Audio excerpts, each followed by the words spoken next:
सन 2002 में हजूर संत जी के विरुद्ध जो राजनीतिक षड्यंत्र रचा गया था, उसके कुछ किरदारों की भूमिका हम समझ पा रहे हैं, लेकिन कुछ किरदार ऐसे हैं जो कभी सामने नहीं आए।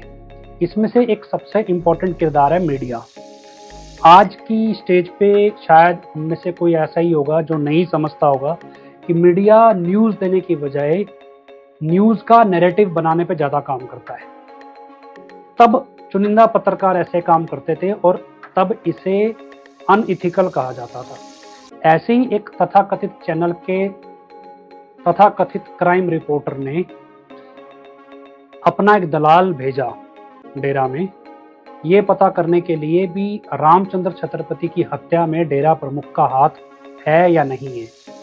अब लोकल पत्रकारों की रिपोर्ट या सब तरफ से रिपोर्ट निकलने के बाद ये क्लियर हो गया था कि डेरा प्रमुख इस तरह का काम नहीं करवा सकते।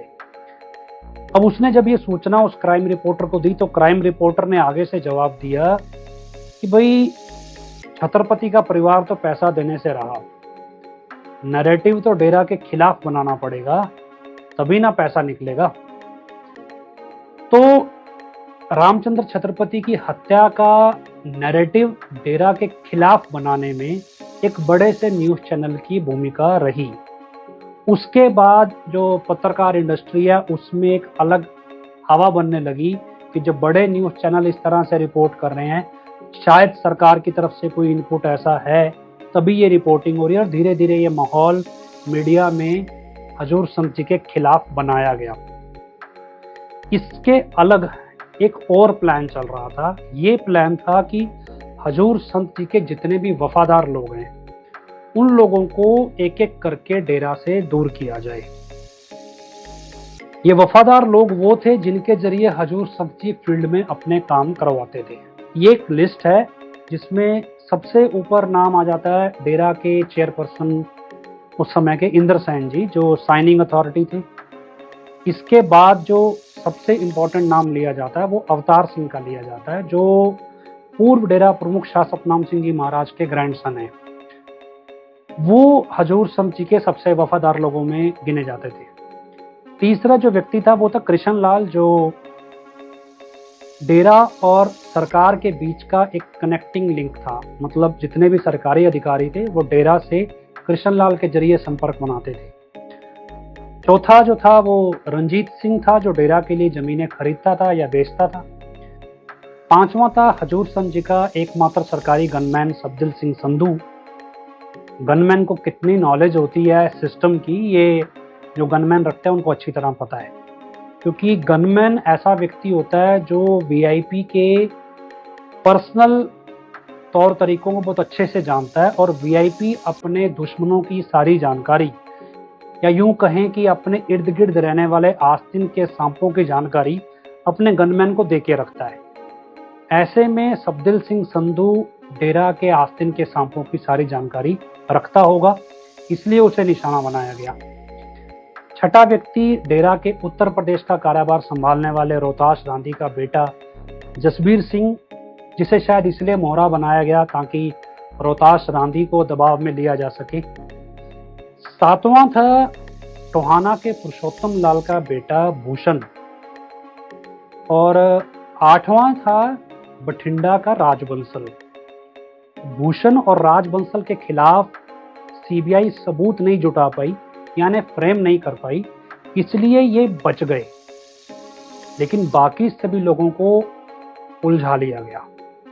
सबसे पहले हम जिक्र करते हैं पत्रकार रामचंद्र छत्रपति की हत्या का।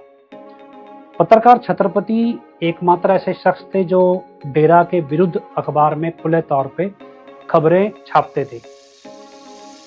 छत्रपति की हत्या वास्तव में एक स्टेट स्पॉन्सर्ड मर्डर है। मैं ये रिपीट कर दूं, ये एक स्टेट स्पॉन्सर्ड मर्डर है। इसमें सिरसा पुलिस, सिरसा के सिविल हॉस्पिटल के डॉक्टर्स, पीजीआई रोहतक के डॉक्टर, अपोलो हॉस्पिटल दिल्ली के डॉक्टर शामिल हैं खुले तौर पे, और इसके मेरे पास पुख्ता सबूत मौजूद हैं। वास्तव में पत्रकार रामचंद्र छत्रपति को 24 अक्टूबर 2002 के दिन जो गोलियां लगी थी वो गोलियां एक नकली रिवॉल्वर से चलाई गई थी।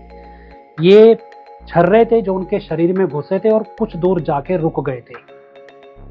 इन छर्रों को इस पूरी साजिश में कृष्ण लाल की बंदूक से निकलने वाली गोली में कन्वर्ट किया गया।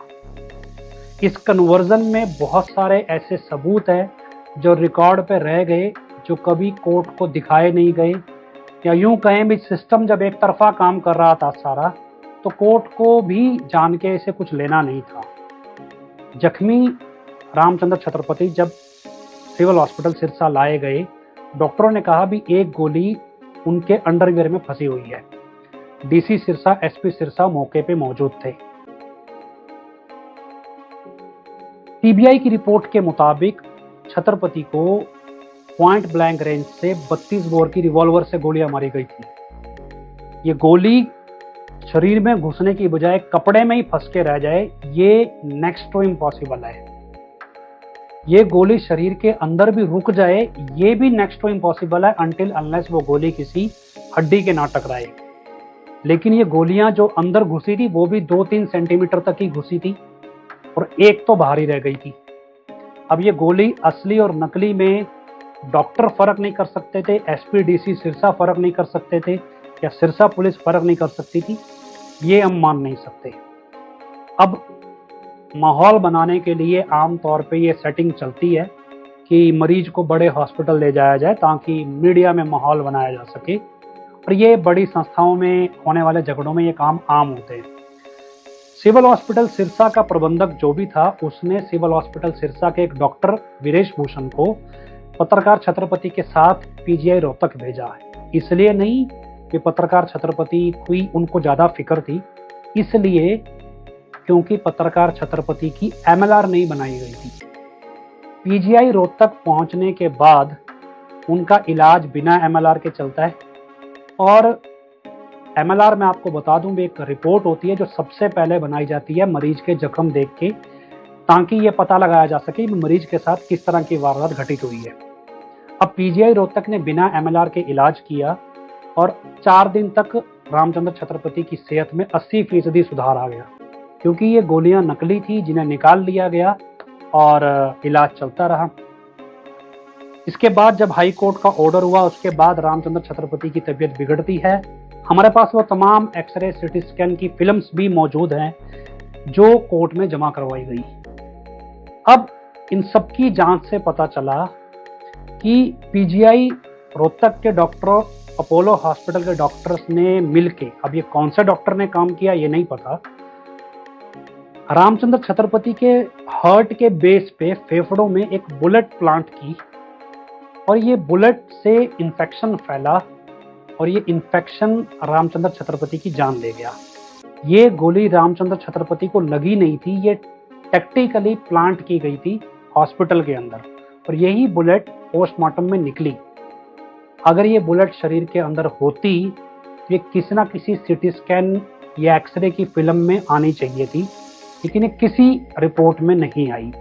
इवन डॉक्टरों ने पूरे इलाज के दौरान ये कहीं मेंशन नहीं किया कि रामचंद्र छत्रपति के हार्ट के बेस पे एक बुलेट पड़ी है जो इन्फेक्शन फैला रही है। इसके अलावा जो रिपोर्ट डॉक्टर बनाता है और दूसरा जो रिपोर्ट नर्स बनाती है इलाज देते समय, ये रिपोर्ट भी आपस में मेल नहीं खाती। इसमें भी एक बड़ा डिफरेंस है जिससे डॉक्टरों के झूठ को पकड़ा जा सकता है। अब ये समझ लीजिए भी रामचंद्र छत्रपति की हत्या पीजीआई रोहतक और अपोलो हॉस्पिटल की मिली भगत से तय हुई थी, और इनको कौन गाइड कर रहा था ये भी आप खुद समझ सकते हैं। इसको अगर डिटेल में स्टडी करें तो कुछ लोगों ने इस पे एक वीडियो बनाया है डॉक्यूमेंट्री फॉर्म में, वो वीडियो आप देख सकते हैं, उससे शायद आपको कुछ क्लैरिटी ज़्यादा मिल जाएगी। अब रामचंद्र छत्रपति की हत्या में कृष्ण लाल को फंसा लिया गया, और इससे अगली कड़ी में रंजीत सिंह हत्या मामले में एक थ्योरी नहीं बनी जिसमें सबदिल सिंह संधू और रोहताश गांधी के बेटे जसबीर सिंह को आरोपी बनाया गया और उनको इस हत्या में गिरफ्तार किया गया और तमाम कागजात पीछे से बदल गए। ये हरियाणा सरकार ने किया। इसके बाद ये मामला भी सीबीआई के पास गया और इसी केस में आगे चल के अवतार सिंह जो पूर्व डेरा प्रमुख के धोते थे, और डेरा के ऑफिशियल चेयरमैन इंदर सेन जी को भी गिरफ्तार किया गया। इसके बाद कृष्ण लाल जो समझने लगा था भी क्या साजिश उसके खिलाफ रची जा रही है, उसको भी रंजीत हत्याकांड मामले में इन्वॉल्व कर लिया गया। इतना सब कुछ करने के बावजूद सीबीआई के पास कोई ऐसा व्यक्ति नहीं था जिसके जरिए वो हजूर संत जी का नाम इन तमाम केसों में डाल सके। ऐसे में डेरा के बोर्ड ऑफ एडमिनिस्ट्रेशन के सीनियर मोस्ट मेंबर खट्टा सिंह को मोहरा बनाया गया। खट्टा सिंह एक व्यवहारिक तौर पे आपराधिक मानसिकता का व्यक्ति था। खट्टा सिंह से पहले खट्टा सिंह के पिता झंडा सिंह पूर्व डेरा प्रमुख शासतनाम सिंह जी महाराज की गद्दी हथियाने के षड्यंत्रों में लंबे समय तक सक्रिय रहे थे। साडा वचन तो है नहीं, बेपरवाह मुस्ताना ही का वचन है। तो मौज के हाथ चढ़ो, नहीं सीधे नरकों में जाओगे। हमारी बात का विश्वास हम सोचते केड़ा बजूगा केड़ा नहीं बजूगा। संघ का मुंह नहीं विखाया, डेरे च कदे पैर नहीं पाया, तो जा जा नविया रावण का मेले कर गरीब गऊं फड़ फड़ के कतल करवाया, बदाने खवा खवा चारी प्यारियां दे देगी उसे गल फड़े सब दे नमूना। चिरमूह का कहने भी आप सतनाम को दीप को भी जाया कुछ बेपरवान लिया घरों उठा के भज के नहीं आया, डाका मार के नहीं बढ़िया, इन कुट मार के गद्दी से बैठे।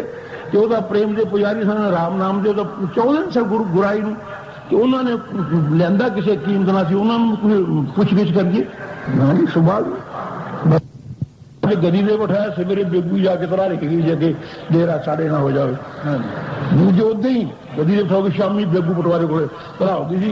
अब 13 केस साढ़े बाद में चले और 27-28 साल चलता हूँ तभी डेरा में पूरी दखलंदाजी हर पूरी दखलंदाजी चलती है। असं देख रहे हैं मुस्ताना ही नजर देखो तू कर जो कर जी की करा गल कर जो कहता साड़ी बदनामी तो कौन कोई तेरी बदनामी फिर होगी। मुस्ताना ही ने ऐसे चुने भी इन्होंने आप दूसरी गल सुनी। अभी फिर भी हथ जोड़ के बस जहर पी रहे हैं जैसे पहले भी जो जो होंगे मालिक सेवादार सेवा करी ने तू जाने तेरा कम जाने जान दान। हाँ जी ये गल समझने वाली है।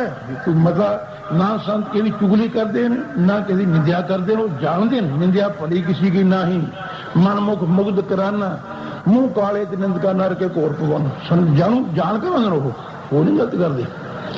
पर एक बंदा सामने खूह डिगदा है अन्ना है, असी देख रहे हैं सानू मालिक अख दी है, साडा फर्ज बनना भाई खूह डिग पेगा मर जाएगा पुठा मुड़े जो सज्जे खब्बे हो जा जो मन जे तो वधिया ना मने तो चंगा तेरी मरी साडा फर्ज पूरा हो गया। असी ना बोलिए सानू सजा बराबर देऊ मालिक तुरे अख सी तेन निगाह तो आना नहीं तू नहीं कह रहे सप पालिया कि दुध पिया पिया डंग मारे वाले कालेज को कसर पई है।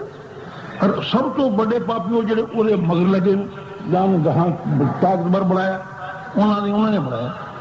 उदा तक दोषियों का दुश्मन शुरू तो दुश्मन है, किरतकार है, निंदक है, तो वो सारे कम च है होना। लेकिन जिन्होंने चक चक बाबा बनाया बड़ा असल तो भागी वो भी बढ़ के नरका दे उन्हें तो जाड़े ही सी उन्होंने बइयों तो पहले जाना सी तो बेपरवाह कर गए समझी। पर जिन्होंने उसारा दे दे के भोले प्रेमी लिजा जाके चाह बदाने पिया पिया के रिश्ता दे के नाम दवाया गाओ तो हूँ लैन चल गई। पेड़ा चाल है एक बागी खूह डिगी मगली फिर सूए चूजी फिर खूह निकल जाती है वो पेड़ा चल पी। हाँ जी चल मैंने कदे कदे सिराने आए हूँ तू समझ गया ना पक्का रहेगा। जब उन्हें लगा भी वो गद्दी नहीं हथिया सकते तब उन्होंने शासतनाम सिंह जी के सामने समर्पण कर दिया और अपने किए की माफी मांगी। लेकिन पैरेलल उन्होंने प्लान बनाया कि वो अपने बेटे को इस स्तर पे लाके खड़ा कर दे ताकि उसको आगे गद्दी मिल जाए। सन 1990 में जब ये गद्दी हजूर संत जी को मिल गई तो यहाँ से खट्टा सिंह के मंसूबे खत्म हो गए। ऐसी कई वारदातों में खट्टा सिंह का नाम आता था जो खट्टा सिंह ने इसलिए अंजाम दी ताकि वो डेरा की गद्दी कब्जा सके, और शायद इन्हीं वारदातों का बेस बना के सीबीआई ने उसे ब्लैकमेल किया या जो भी हुआ। तो फाइनली खट्टा सिंह प्रबंधक से ड्राइवर बन गया और डेरा प्रमुख के खिलाफ एक गवाह बना। उसकी गवाही के जरिए रामचंद्र छत्रपति और रंजीत सिंह हत्या मामले में हजूर संत जी का नाम शामिल किया गया और फिर खट्टा सिंह के जरिए ही उन दो साधुओं को भी यकीन दिलाया गया भी उनका कभी बाल बांका नहीं होगा, और खट्टा सिंह की एश्योरेंस पे ही उन्होंने भी अपनी गवाही देना स्वीकार किया। ये एक प्रॉपर स्टेप बाय स्टेप काम चला जिसके डॉक्यूमेंट्री एविडेंस भी हैं।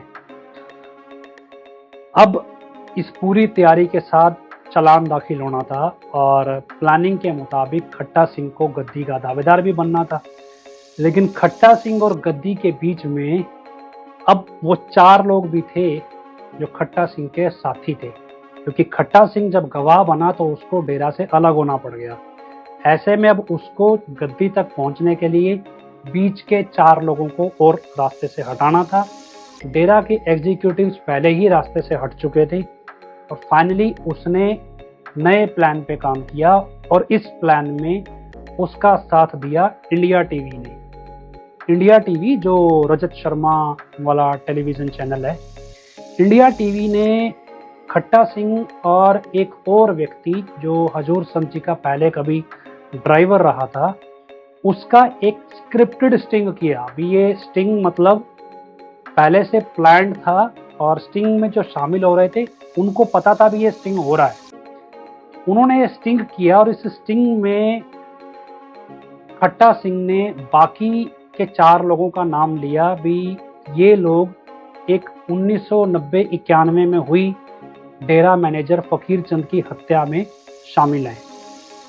इस स्टिंग के टेलीकास्ट होने के लगभग 1 सप्ताह बाद सीबीआई ने तीनों केसों में चालान दाखिल कर दिया।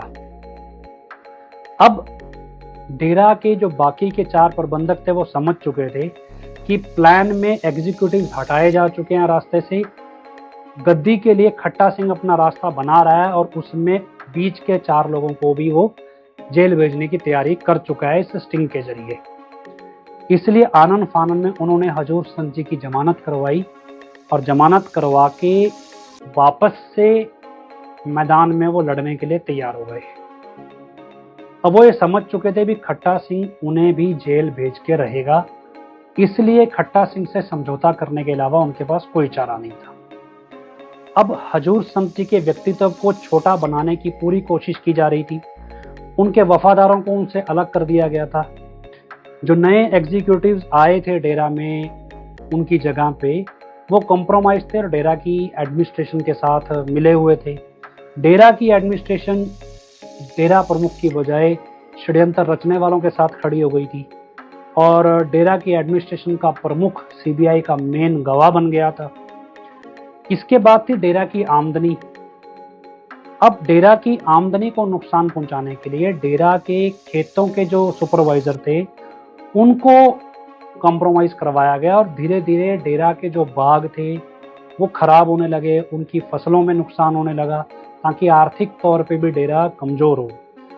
इसके बाद जब ये लगा भी डेरा प्रमुख पूरी तरह से कमज़ोर हो चुके हैं और खट्टा सिंह के जरिए एक बिसात बिछ चुकी है कि भाई अब खट्टा सिंह को प्रमुख बनाया जाएगा, तब डेरा प्रमुख की मोरालिटी कि उनके असूल और उनका जो लोगों के प्रति समर्पण है इसको ख़त्म किया जाए और फाइनली डेरा प्रमुख की हत्या कर दी जाए। इस सब प्लान के साथ डेरा सिख विवाद की प्लानिंग रची गई और इस प्लानिंग को फिर अंजाम दिया गया और इसके तहत डेरा प्रमुख पे बहुत सारे जानलेवा हमले भी हुए, आरडीएक्स के ब्लास्ट भी हुए, बहुत सारे लोगों की हत्याएं भी हुई, सांप्रदायिक विवाद बने और फिर डेरा का एक बड़ा दुश्मन प्रतीकात्मक तौर पे सिख समुदाय बनकर खड़ा हो गया।